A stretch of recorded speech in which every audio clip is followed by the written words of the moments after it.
Welcome to Jupiter academy. I'm doctor Jagan, biology faculty. இன்றைக்கி என்ன topic நம்ம பார்க்க போகிறோன்னா மெமரி எப்படி டெவலப் பண்ணுது, சரிங்களா?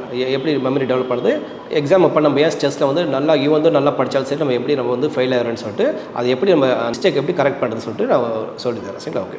ஸோ மெமரி பார்த்தீங்கன்னா ஷார்ட் டைம் மெமரிக்கு, லாங் டைம் மெமரிக்கு, சரிங்களா? ஸோ ஷார்ட் டைம் மெமரினா என்ன பார்த்தீங்கன்னா நம்ம படிக்கும்போது ஜஸ்ட் லைக் தட் மேலட்டமாக படிப்போம், சரிங்களா? மேலட்டமாக படிப்போம், இல்லைனா ஏதாவது ஒரு யூடியூப் பார்த்து ஜஸ்ட் ஒரு 5 மினிட்ஸ் வீடியோ மட்டும் காதில் ஒரு பாட்காஸ்ட் மாதிரி நம்ம கேள்வி பார்ப்போம், இல்லைனா யாராவது ஃப்ரெண்ட்ஸ் கதை மாதிரி சொல்லுவாங்க, அது காதில் வாங்கிப்போம். அதை நம்ம உடனே கேட்டுக்கிட்டு நம்ம எனக்கு எல்லாம் புரிஞ்ச மாதிரி சொல்லிட்டு நமக்கு எல்லாமே நமக்கு எல்லாம் தெரிஞ்சுப்போம், சரிங்களா? ஸோ அதனால் நான் சொல்லுவோம், நம்ம எல்லாத்தையுமே ஒரு மேலாட்டமாக படிச்சுட்டு நம்ம போய் எக்ஸாம் எழுதுவோம், சரிங்களா? ஸ்கூல்லலாம் சம்திங் ஏதோ எழுதி நம்ம மார்க் வாங்கிடலாம்.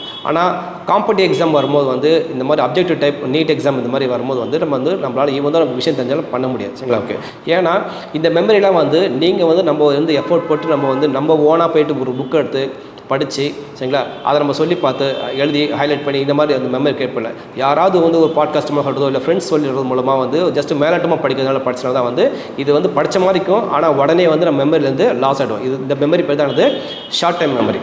இன்னொன்று லாங் டைம் மெமரிக்கு. ஸோ லாங் டைம் மெமரி எப்படின்னா இதே மாதிரியே ஒரு லாங் டைம் மெமரி ஒரு யூடியூப்ல ஒரு பாட்காஸ்ட்டில் கேட்கறதும், ஒரு டீச்சர் சொல்லிக் கொடுப்பாங்க, ஒரு ஃப்ரெண்ட்ஸ் சொல்லிக் கொடுப்பாங்க. அந்த கான்செப்டை புரிஞ்சுக்கிட்டு நம்ம போயிட்டு செல்ஃபாக புக்கை எடுத்துகிட்டு அந்த புக்கை அந்த concept line by line, word by word நம்ம படிக்கணும். அது கரெக்டாக மீனிங்ஃபுல்லாக நம்ம மைண்டில் ஏற்றணும், சரிங்களா? அதை ஏற்றிட்டு அதை நம்ம சொல்லி பார்க்கணும், சரிங்களா? சொல்லி பார்த்துட்டு அது எழுதி பார்க்கணும். நம்ம யாருக்காவது சொல்லிக் கொடுத்தா மட்டும்தான் நம்ம எப்போ எஃபோர்ட் போகிறோமோ அப்போ தான் நம்மளோட மைண்டில் லாங் டேர்மில் அந்த சப்கான்ஷியஸ் மைண்டில் போய்ட்டு அந்த படித்தது ஞாபகம் இருக்கும். இது நம்ம எப்போ கேட்டாலும் நம்மளால் ஈஸியாக சொல்ல முடியும், சரிங்களா?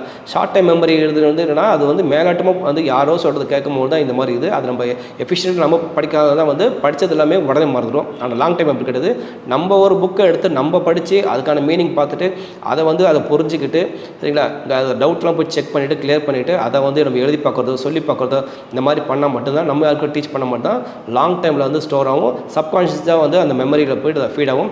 எப்போ என்னைக்கு கேட்டாலும் சரி அதை நம்ம வாழ்க்கையில் மறக்கவே மாட்டோம். ஸோ இதுதான் லாங் டைம் மெமரி, சரிங்களா? ஓகே. ஸோ நீட் எக்ஸாம் படி பார்க்கும்போது ஒரு 180 கொஸ்டின் கொடுப்பாங்க, சரிங்களா? ஸோ 180 கொஸ்டின், ஃபிசிக்ஸ் ஒரு 45 கொஸ்டின், கெமிஸ்ட்ரி ஒரு 45, பாட்னி ஒரு 45, ஜுவாலஜி 45, சரிங்களா? ஓகே. ஸோ இதெல்லாம் நம்ம எக்ஸாம் பாயிண்ட் ஆஃப் வியூ படிக்கும்போது எப்படி அப்படின்னா line by line, word by word ஏன் படிக்கணும்னா, ஸோ படித்தா மட்டும் தான் இந்த எக்ஸாமில் நம்ம கிளியர் பண்ண முடியும். எதுக்கு முதல்ல அந்த மாதிரி line by line, word by word படிக்க நான் முதல்ல தெரிஞ்சுங்க. இந்த நீட் எக்ஸாம் ஒரு டாக்டர் சூஸ் பண்ணுறதுக்காக ஒரு என்ட்ரன்ஸ் எக்ஸாம், சரிங்களா, செலக்ட் பண்ணுறதுக்காக.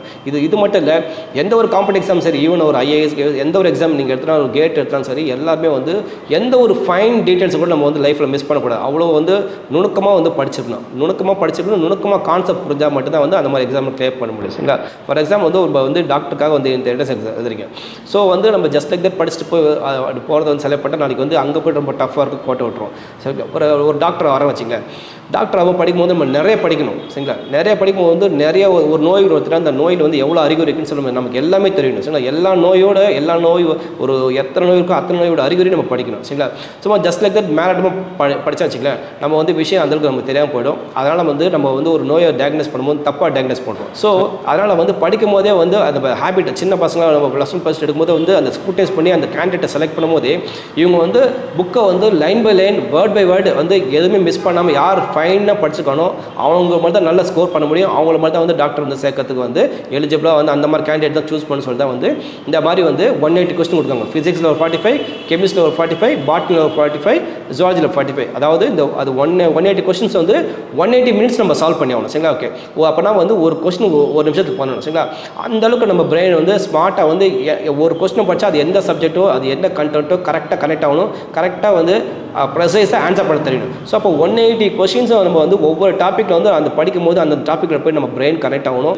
180 ப்ராப்ளம், 180 சுச்சுவேஷனில் 180 சுச்சுவேஷனில் நம்ம எந்த அளவுக்கு நம்ம மைண்ட் ஒரு பர்ஃபெக்டாக மைண்ட் ஒர்க் ஆகிட்டு அதை எந்த அளவுக்கு பர்ஃபெக்டாக எக்ஸிக்யூட் பண்ணி எந்த அளவுக்கு ஸ்கோர் எடுக்கிறோமோ அவங்க தான் லாங் ரன்னில் ஜெயிப்பாங்கன்னு சொல்லிட்டு தான் இந்த மாதிரி ஒரு டெஸ்ட்டுன்ற ஒரு கான்செப்டே வச்சிருக்காங்க, சரிங்களா? நம்ம படிக்கும்போது லைன் பை லைன் நம்ம வேர்ட் பை வேர்டு உண்மையிலே கான்செப்ட் புரிஞ்சு படிச்சுட்டு அதை அந்த மைண்ட் செட்டு ப்ராப்பரான எந்த ஒரு ஸ்ட்ரெஸ் இல்லாமல் நம்ம தப்பு பண்ணாமல் வந்து டிப்ளமேட்டிக் கரெக்டாக யார் ஆன்சர் பண்ணாங்களோ அவங்க தான் வந்து லாங் ரனில் வந்து அச்சீவ் பண்ண சொல்லி தான் இந்த கான்செப்ட் நம்ம சொல்லியிருக்காங்க. நம்ம படிக்கணும், நம்மளா ஒரு செல்ஃபாக ஒரு புக்கை எடுத்து அது ஏன் படிக்கிறோம், எதுக்கு படிக்கிறோம், மீனிங்ஃபுல்லாக தெரிஞ்சுட்டு ஒவ்வொரு லைனும் ஒவ்வொரு வேர்டு அது என்ன மீனிங் தெரியணும். சரிங்களா? படிக்கிறது மட்டும் இல்லாமல் அது ப்ரீவியஸ் இயர் கொஸ்டின்ஸை எப்படி கேட்குறாங்க, அந்த கொஸ்டின்ஸை வந்து நம்மளால் புரிஞ்சிக்க முடியுதா, அது எப்படி டீகோட் பண்ணணும், எப்படி ஆன்சர் பண்ண ட்ரை பண்ணணும், இது மாதிரி எல்லா விஷயத்தையும் அதை லேர்ன் பண்ணணும். அப்போ தான் வந்து இந்த மாதிரி காம்படிட்டிவ் எக்ஸாம் வந்து நம்மளால் ஈஸியாக கிராக் பண்ணுறதுக்கான சொல்யூஷன் வரும். சரிங்களா? ஓகே. ஸோ ஒன்று படிக்கிறேன்னா படித்ததும் சொல்லி பார்த்துட்டுன்றதோட ப்ரீவியஸ் கொஸ்டின் அப்புறம் வந்து நம்ம ஆன்சர் பண்ண பார்க்கணும், மார்க் டெஸ்ட் எடுக்கணும். மார்க் டெஸ்ட் எடுக்கும்போது நம்ம எந்த அளவுக்கு பர்ஃபெக்டாக ஆன்சர் பண்ணுறோம், நல்லா ஆன்சர் பண்ணால் மட்டும் தான் ஓகே நம்ம நல்லா படிச்சிருக்கோன்னு தெரியுது. சப்போஸ் நம்மளால் தப்பாக பண்ணிட்டோம்னா நம்ம எங்கே தப்பு பண்ணுறோன்னு சொல்லிட்டு நம்ம போய்ட்டு கரெக்ட் பண்ணணும். அதாவது கொஸ்டின் நம்ம எங்கே தப்பாக புரிஞ்சுக்கிட்டோம், இல்லை நம்ம கான்செப்ட் தப்பாக புரிஞ்சிருக்குமா, அதை போய்ட்டு கரெக்ட் பண்ண தான் வந்து நம்ம படிக்கும்போது எங்கெல்லாம் தப்பு பண்ணுமோ அந்த கேப்பெல்லாம் நம்ம கரெக்ட் பண்ணிட்டோம் வச்சுங்களேன். ஸோ மைண்ட் வந்து பர்ஃபெக்டாக வந்து டியூன் ஆகிடும். ஸோ எப்போ கேட்டாலும் வந்து நீ எந்த சப்ஜெக்ட் வந்து எதை பற்றி கேட்டாலும் சரி டக்குன்னு அந்த மைண்ட் வந்து அந்த சப்ஜெக்ட் அப்போ கரெக்டாகவும் நம்ம வந்து கரெக்டாக ஆன்சர் பண்ணுவோம். எவ்வளோ படிக்கிறோமோ அந்த அளவுக்கு அதோட நான் வந்து டபுள் மடங்கு வந்து நம்ம என்ன செய்யணும், டெஸ்ட்டு வந்து ப்ராக்டிஸ் பண்ணிட்டே இருக்கணும். டெஸ்ட்டை நீங்கள் ப்ராக்டிஸ் பண்ணிட்டு வந்து நம்ம பிரெயின் வந்து ஸ்பான்டேனியஸாக வந்து என்ன செய்யணும், வந்து சப்கான்ஷியஸாக வந்து அந்த சப்ஜெக்டோட ஈஸியாக கனெக்ட் ஆகிட்டே இருக்கும். டக்குன்னு நம்மளால் ஆன்சர் பண்ண முடியும். ஈஸியாக வந்து லெஸ் டைமில் வந்து எந்த ஒரு சப்ஜெக்டை வந்து ஈஸியாக கிராக் பண்ணுறதுக்கான இது வரும். இப்படி படித்தா மட்டும் தான் வந்து நாம வச்சுங்க மெமரியில் வந்து லாங் டேர்மில் வந்து மெமரியில் ஸ்டோர் ஆகும். எதையுமே ஈஸியாக மறக்க மாட்டோம். ஜஸ்ட் லைக் தட் வந்து ஒரு மேலோட்டமாக யாரோ சொல்லிக் கொடுக்குற மாதிரி வந்து காதில் மட்டும் வாங்கிட்டு போனால் வந்து அதெல்லாம் ஷார்ட் டைம் மெமரி, இன்றைக்கி படித்த மாதிரி இருக்கும், ஆனால் நாளைக்கே வந்துடும். ஆனால் லாங் டைமில் வந்து இது வந்து நம்ம எப்போ இன்ட்ரெஸ்ட் எடுத்து நம்ம படிக்கிறோமோ அந்த மாதிரி பண்ணிங்கன்னா அது வந்து சப்கான்ஷியஸ் ரெஜிஸ்டர்லாம் வந்து எப்பயுமே மறக்காது. எங்கேயாவது தப்பு பண்ணுனா உடனே அது எங்கே புரிஞ்சிக்கலையோ அதை போய்ட்டு கரெக்ட் பண்ணுறதுக்கு புக் எடுத்து பார்த்துட்டு அதை கரெக்ட் பண்ணிட்டீங்கன்னா அந்த வந்து எப்போ நினச்சாலும் சரி உங்கள் மைண்ட்லேருந்து ரிமூவ் பண்ண முடியுது. நம்ம ஈஸியாக வந்து எக்ஸாமை கிராக் பண்ணலாம். ஸோ இதுதான் வந்து நீட் எக்ஸாம் படிக்கும்போது இந்த மாதிரி மெத்தடை ஃபாலோ பண்ணி படிச்சுன்னா ஈஸியாக இந்த எக்ஸாம் வந்து எல்லாருமே கிளியர் பண்ண முடியும். தேங்க்யூ.